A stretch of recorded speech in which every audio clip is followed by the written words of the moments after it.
Gen Z movie screen presents unbroken. ये film Louis ज़ैम्पेरिनी के जीवन के संघर्षों की सच्ची कहानी है। जब लुई छोटा था तो बहुत शैतान था। वो बहुत शैतानी करता और उसकी शैतानी से उसके पेरेंट्स, उसके पड़ोसी, आसपास के सब लोग बहुत परेशान थे। वो चोरियां करता, दारू पीता, सिगरेट पीता और इस वजह से उसके पिताजी से कई बार पनिशमेंट भी देते, उसकी खूब पिटाई करते। लेकिन इन सब चीजों का लुई पर कोई असर नहीं था। लेकिन लुई के बड़े भाई को उस पर बहुत भरोसा था। एक बार लुई की कुछ गलत हरकत देख के उसका पीछा करता है और लुई बहुत तेज भागता है। उसी वक्त उसका भाई जो ग्राउंड में रनिंग कर रहा होता है उसे भागता हुआ देखता है और वो लुई को रनर बनने के लिए मोटिवेट करता है, उसे प्रैक्टिस भी करवाता है। एक दिन लुई बोलता है कि मुझे अपने आप पे भरोसा नहीं, मैं तुम्हारी तरह नहीं हूँ, दूसरों की तरह नहीं हूँ, मैं नहीं कर सकता। लुई का भाई बोलता है तुम ये क्या कर रहे हो, मुझे तुम पर भरोसा है, तुम कर सकते हो। उसका भाई बोलता है कि अगर तुम झेल सकते हो तो खेल सकते हो, तुम प्रैक्टिस करो औरों से कहीं ज्यादा और देखना तुम ही जीतोगे, और अगर तुमने हार मान ली तो एक दिन बैठकर भीख मांगोगे। लुई कहता है मुझे अपने आप पर विश्वास नहीं होता। उसका भाई बोलता है कि मुझे तुम पर विश्वास है, चलो प्रैक्टिस करो, और लुई प्रैक्टिस करना शुरू कर देता है। अब उनके स्कूल की एक रेस होती है जिसमें लुई भी पार्टिसिपेट करता है। शुरू में तो लुई बहुत पीछे होता है, लेकिन बाद में जब उसका भाई उसे मोटिवेट करता है वो तेज भागता है और बहुत अच्छी रनिंग करता है। इसके बाद ये दिखाते हैं कि लुई रनिंग की प्रैक्टिस कर रहा है और उसका भाई साइकिल में उसके पीछे होता है। लुई तेज भागना शुरू करता है और भागते भागते भागते वो बड़ा हो जाता है। अब बड़े होकर वो रेस में पार्टिसिपेट करता है और फर्स्ट आता है। इसके बाद एक और रेस दिखाते हैं जिसमें लुई इतनी तेज भागता है कि वो एक रिकॉर्ड कायम कर लेता है। वो 4 मिनट में 1 मील दौड़ता है और आज तक अमेरिका के इतिहास में कोई भी हाई स्कूल का बच्चा 4 मिनट में 1 मील तय नहीं कर पाया। तो ये लुई का एक रिकॉर्ड होता है और इसी के बिहाफ पर उसका ओलंपिक में सिलेक्शन हो जाता है। अब जब वो ओलंपिक में जा रहा होता है तो अपने भाई को बोलता है कि तुम भी साथ चलो। उसका भाई बोलता है कि मैं साथ क्यों चलूं, तुम जीतने वाले तो हो नहीं।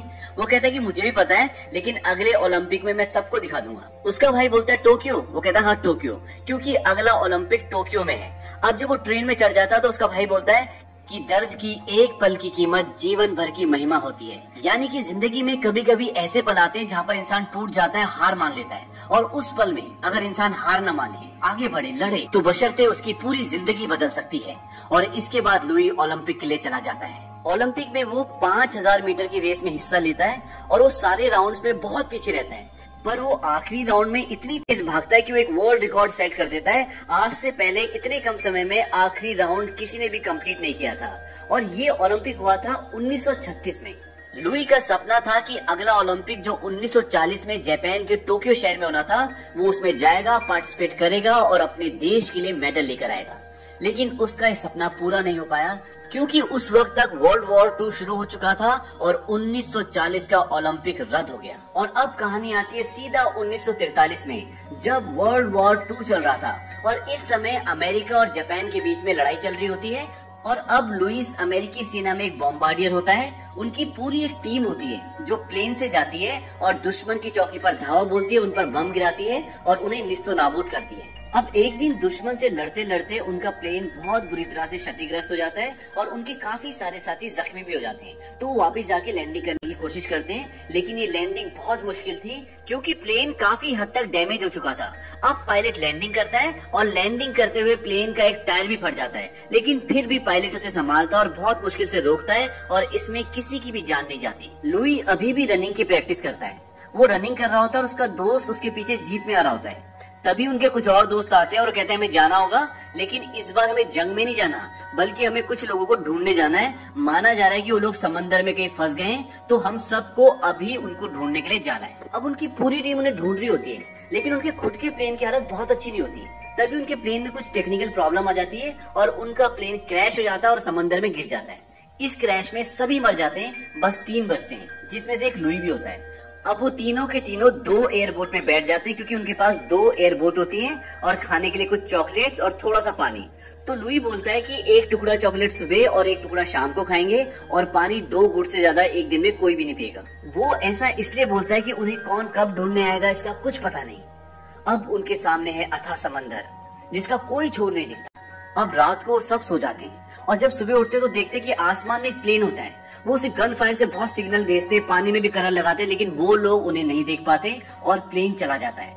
इस बात से सब बहुत डिसअपॉइंट हो जाते हैं। तभी लुई देखता है कि वहाँ पर चॉकलेट के खाली डिब्बे पड़े होते हैं। दरअसल उनमें से एक ने, जिसका नाम मैक होता है, उसने रात को सारी चॉकलेट खा ली थी। इस बात पर लुई उस पर बहुत गुस्सा करता है।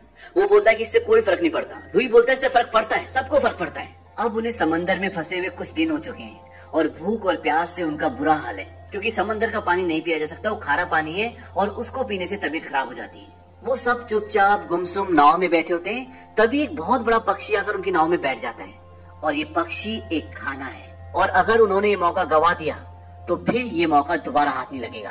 और लुई बड़ी सतर्कता से उस पक्षी को पकड़ लेता है और वो उसको खाते हैं, लेकिन वो उन्हें हजम नहीं होता और उन सबको उल्टियां होना शुरू हो जाती है। लेकिन अब उनमें से एक बोलता है कि हम मछलियां तो पकड़ ही सकते हैं, क्योंकि उनके पास चारा होता है, और उस चारे को लगा के वो मछलियां पकड़ना शुरू कर देते हैं और उनको खाना मिलना शुरू हो जाता है।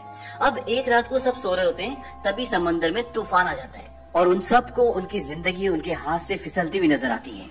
और ये सच है कि जब मौत नजदीक हो तो जिंदगी की वैल्यू का पता चलता है।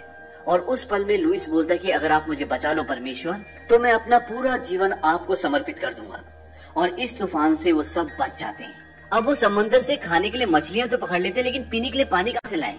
तभी किस्मत उनका साथ देती है और बारिश हो जाती है। और बारिश को देख के वो बहुत खुश होते हैं और उनको पानी मिल जाता है पीने के लिए, और कुछ पानी वो जमा भी कर लेते हैं।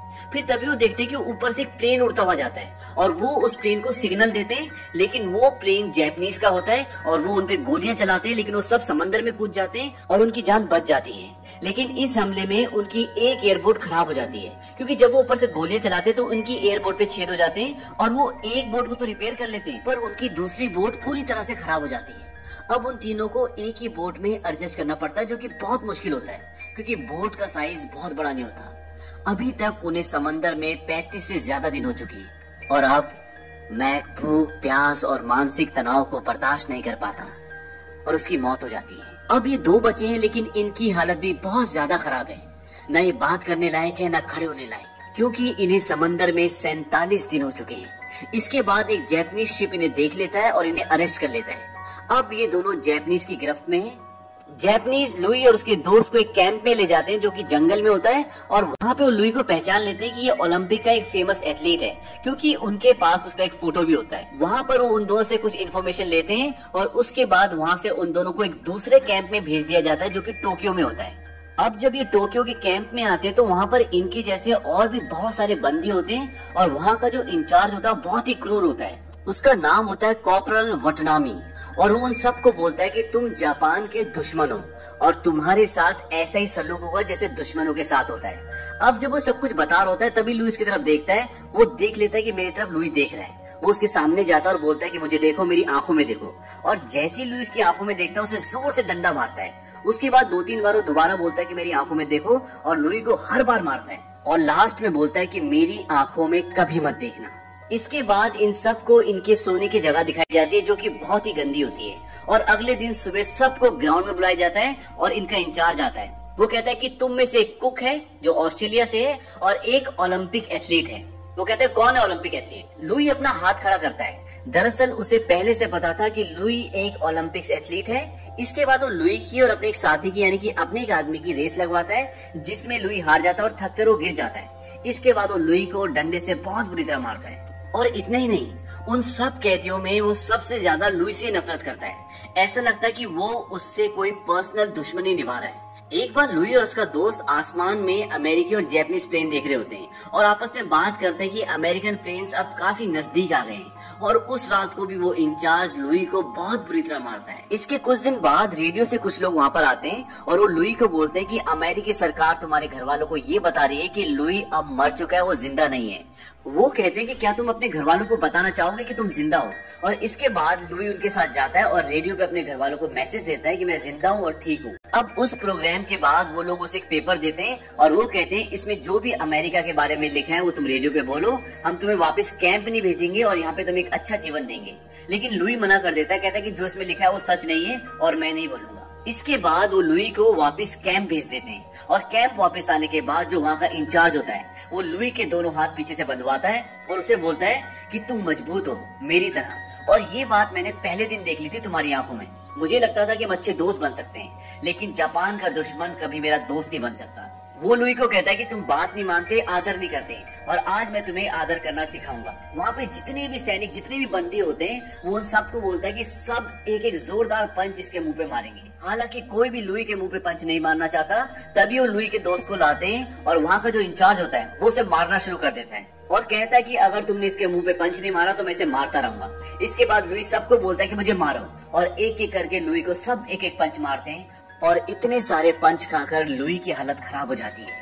इसके बाद लुई की जिंदगी में, उन सब कैदियों की जिंदगी में एक अच्छी खबर आती है, और वो खबर ये होती है कि जो यहाँ का इंचार्ज होता है कॉर्टल वटनामी, उसका प्रमोशन हो गया है और उसका यहाँ से ट्रांसफर कहीं और कर दिया गया है। अब एक रात को उनके कैंप में बमबारी होती है, और उस बमबारी में उनका पूरा कैंप तबाह हो जाता है और जल जाता है। अब उन सब कैदियों को जो वहाँ बच जाते हैं उन्हें वहाँ से ट्रांसफर करके दूसरे बंदी गृह में भेज दिया जाता है। और जब वो सब लाइन में खड़े होते हैं तभी लुई देखता है कि वहाँ का इंचार्ज कॉर्टल वटनामी है, और ये देखकर लुई के पैर लड़खड़ा जाते हैं और वो गिरने वाला होता है कि उसका एक साथी उसे संभाल लेता है। अब वो इंचार्ज लुई के सामने आता है और उससे बोलता है कि तुम मेरी आंखों में क्यों नहीं देखते, पर लुई उसकी आंखों में नहीं देखता।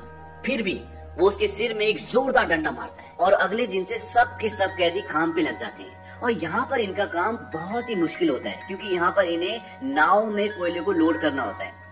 एक बार लुई जब काम कर रहा होता है तो ऊंचाई से नीचे की तरफ आ रहा होता है, तभी उसे एक जापानी सिपाही ऊपर से धक्का दे देता है और नीचे गिर जाता है, और उसके पैर में बहुत जोर से चोट लगती है। इस कैंप में काम बहुत हार्ड है, इसलिए सबकी हालत खराब हो चुकी है। एक दिन लुई बहुत थक जाता है और वो थोड़ी देर के लिए रुक जाता है, थोड़ा सा सहारा ले लेता है। तभी वही सैनिक आता है, वही सिपाही आता है जिसने उसे ऊपर से धक्का दिया था, और उसे पकड़कर वो अपने इंचार्ज के पास ले जाता है, और वहाँ पर बहुत सारी लकड़ियां होती हैं। ये सीन इस मूवी का सबसे बेस्ट सीन है, और इसीलिए जब आप अनब्रोकन मूवी का पोस्टर देखेंगे तो उस पोस्टर में इसी सीन का फोटो होता है। अब वो लुई को बोलता है कि इस लकड़ी को उठाओ, और वो लकड़ी बहुत भारी होती है और लुई की हालत पहले से खराब होती है। अब लुई बड़ी मुश्किल से उस लकड़ी को उठाकर अपने कंधे पर रखता है। तब वो इंचार्ज बोलता है कि इसे अपने सिर के ऊपर उठाओ, और लुई बड़ी मुश्किल से उसे अपने सिर के ऊपर उठाता है, और वो इंचार्ज बोलता है कि अगर इसने लकड़ी नीचे गिराई तो इसे गोली मार देना। अब लुई लकड़ी को उठा के तो रखता है, लेकिन लकड़ी उसके सिर के ऊपर नहीं, धीरे धीरे नीचे आ जाती है और सिर से नीचे हो जाती है। अब सब के सब शांत होते हैं, सारे कैदी रुक जाते हैं, कोई काम नहीं करता, और सारे सिपाही जो जापानी सिपाही हैं वो भी लुई को देखते हैं। लुई बिल्कुल शांत होता है, जोर जोर से सांसें ले रहा होता है। तभी लुई उस इंचार्ज की आंखों में देखना शुरू करता है, और पूरी जान लगा के उस लकड़ी को अपने सिर के ऊपर उठा देता है, और उसकी आंखों में देखता रहता है, उसे घूरता रहता है। वो इंचार्ज बोलता है कि मेरी आंखों में मत देखो, लेकिन लुई फिर भी उसकी आंखों में देखता रहता है। वो कई बार उसे मना करता है, लेकिन लुई उसकी आंखों में देखता रहता है। तब वो भागता हुआ उसके ओर आता है, और उसके हाथ में जो लकड़ी होती है उससे लुई को बहुत बुरी तरह मारता है, लेकिन फिर भी लुई उसकी आंखों में देख रहा होता है। उसके बाद वो अपनी लकड़ी फेंक देता है और लुई को बहुत सारे पंचेस मारता है, और लुई को अपना वो पल याद आता है जब वो रनिंग कर रहा होता है। यहाँ पर कहीं ना कहीं लुई ने अपने डर से, अपने दर्द से जीत हासिल कर ली थी। दर्द के एक पल की कीमत जीवन भर की महिमा होती है। ये बात उसके भाई ने उसे सिखाई थी। कॉर्टल वटनामी उसे इतनी बुरी तरह मारता है कि वो खुद भी बहुत थक जाता है। लुई के अंदर अब इतनी भी हिम्मत नहीं होती कि वो खड़ा हो सके, और लुई रात भर वहीं पड़ा रहता है। इसके बाद एक दिन वो सभी कैदियों को बाहर इकट्ठा करते हैं, और उनका एक ऑफिसर बोलता है कि लड़ाई अब खत्म होने की कगार में है, इसीलिए हम आप सबको न्योता देते हैं कि आप हमारी हुकूरा नदी में नहाएं। इसके बाद सारे कैदी नदी की तरफ जाते हैं। उन्हें डर लगता है कि अब ये हमें मार देंगे। अब जब सब के सब नदी में खड़े होते हैं तभी उनको एक हवाई जहाज आता हुआ नजर आता है, और जब वो हवाई जहाज उनके पास आ जाता है तो वो देखते हैं वो उनकी कंट्री का अपना हवाई जहाज होता है, और इसको देखकर वो बहुत खुश हो जाते हैं, क्योंकि उन्हें पता चल जाता है कि जंग अब खत्म हो चुकी है। इसके बाद हवाई जहाज से नीचे उनके लिए खाना फेंका जाता है, और अब सारे के सारे खुश हैं, और सब के सब जो खाना ऊपर से फेंका गया वो खा रहे हैं और इंजॉय कर रहे हैं। लेकिन लुई कॉर्टल वटनामी के कैबिन में जाता है, लेकिन वहाँ पर कॉर्टल वटनामी नहीं होता, उसका वही डंडा होता है जिससे वो लुई को बहुत मारता था। और सामने कॉर्टल वटनामी और उसके पिता की एक फोटो होती है जिसमें कॉर्टल वटनामी बहुत छोटे होते हैं। दरअसल कॉर्टल वटनामी उस जगह को छोड़ के जा चुका होता है। इसके बाद लुई वापस अपनी कंट्री आ जाता है, और कंट्री आने के बाद सबसे पहले वो अपनी जमीन को चूमता है। उसके बाद वो अपनी माँ से, अपने पिताजी से, अपने भाई से मिलता है और बहुत खुश होता है। फिर 1947 में लुई की शादी हो गई, और शादी के बाद उनका एक बेटा और बेटी हुई। आपको लम्हा याद होगा जब लुई अपने दोस्तों के साथ समंदर में फंसा हुआ था और रात को तूफान आ गया था। तब लुई ने कहा था कि अगर मेरी जान बच गई तो मैं अपना पूरा जीवन परमेश्वर की राह में लगा दूंगा, और लुई ने आगे चलकर ऐसा ही किया। लुई ने अपने जीवन के संघर्ष और विश्वास से ये सीखा कि आगे बढ़ने का रास्ता जंग नहीं बल्कि क्षमा है। इसके बाद लुई वापस जापान गया, और उसने उन सभी लोगों को ढूंढा जिन्होंने उसे बंदी बनाया था, और उसने उन सब से सुलह की। लेकिन उनके इंचार्ज ने, वटनामी ने, जो लुई को बहुत मारता था, उसने लुई से मिलने से इनकार कर दिया। लुई का एक सपना था कि वो जापान की ओलंपिक में दौड़े, लेकिन 1940 में जब जापान में ओलंपिक होना था वो वर्ल्ड वॉर 2 के कारण रद्द हो गया। लेकिन लुई ने अपना ये सपना पूरा किया। 80 साल की उम्र में वो ओलंपिक की मशाल को लेके जापान में दौड़ा। इस फिल्म में बहुत सारे सीन्स फ्लैशबैक में हैं, जो हमने आपको फ्लैशबैक में नहीं सुनाए बल्कि सही ऑर्डर में रख के आपको दिखाए हैं। लेकिन जब आप मूवी देखेंगे तो आप देखेंगे कि इसमें बहुत सारे सीन्स फ्लैशबैक में हैं। अगर आप इसी तरह के और भी वीडियोस देखना चाहते हैं तो हमारे चैनल को सब्सक्राइब करें और बेल आइकन भी दबाएं ताकि जब भी हम कोई नया वीडियो डालें तो उसकी नोटिफिकेशन आपको मिल जाए।